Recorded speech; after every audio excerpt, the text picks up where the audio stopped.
नमस्कार दर्शक बंधु मु दिव्य आपण मानक स्वागत जनाऊँगी आज आउ एक नुआ भिडियो को। दर्शक बंधु सरकारी चाकरिया मानक आसिला खुशीर खबर।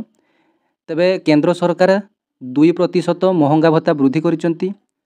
तेबे राज्य तथा देशर समस्त केंद्र सरकार कर्मचारी एवं पेंशन भोगी जेते रहिचंती सेमानकर मूल दरमार 2% रे महंगा भत्ता को एड करा जिवो।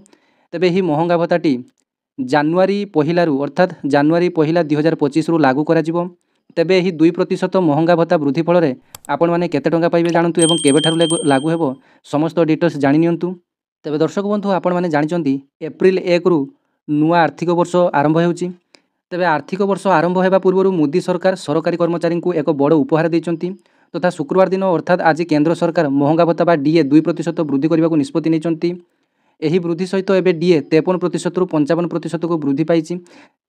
तेबे पूर्वरू एही डीएटी 53% थिला। तेबे आजिर घोषणा फल 2% वृद्धि घटिबो जहाँकि जानुआरी 2025 रु पिछला भाव में लागू हेबो जहाद्वारा लक्ष लक्ष सरकारी कर्मचारी तथा पेंशन भोगी माने समस्त उपकृत हेबे। तेबे ए पर्यंत 18,000 टंका मूल दरमा थिबा कर्मचारी मानकु 53% भत्ता मिलुथिला जहाँ 9,540 टंका सहित समान। एबे 55% हार रे कर्मचारी मानकु 9,900 टंका मिलिबो। सेही भली 50,000 टंका मूल दरमा थिबा कर्मचारी मानकु 53% भत्ता मिलुथिला जहाँ 26,500 टंका सहित समान। एबे 55% हार रे सेमानकु 27,500 टंका मिलिबो।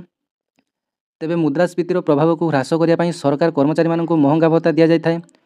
प्रति वर्ष 10 वर्ष रे पे कमिशन द्वारा मूल दरमा स्थिर करा जाय थाए किंतु प्रति 6 मास रे डीए रे परिवर्तन हुए जहाद्वारा मुद्रास्फीतिर प्रभाव ह्रास पाए। शेष थर पई जुलाई 2025 रे डीए 50% रु 53% को वृद्धि करा जायतिला।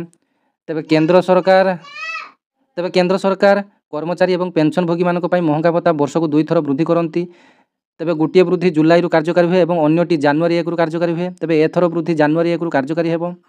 तेबे एटा थिला आजिर 7th पे कमिशन रो डीए हाइक रो न्यूज। तेबे समस्त केंद्र तथा राज्य सरकार कर्मचारी मानक पई सबठारु खुशीर दिन। सेमाने अपेक्षा करथिले जे होली पूर्वरु एई डीए वृद्धि हेबो बोली किंतु जहा सरकार गोटे आर्थिक वर्ष शेष पूर्वरु एही डीए टी को लागू करचंती।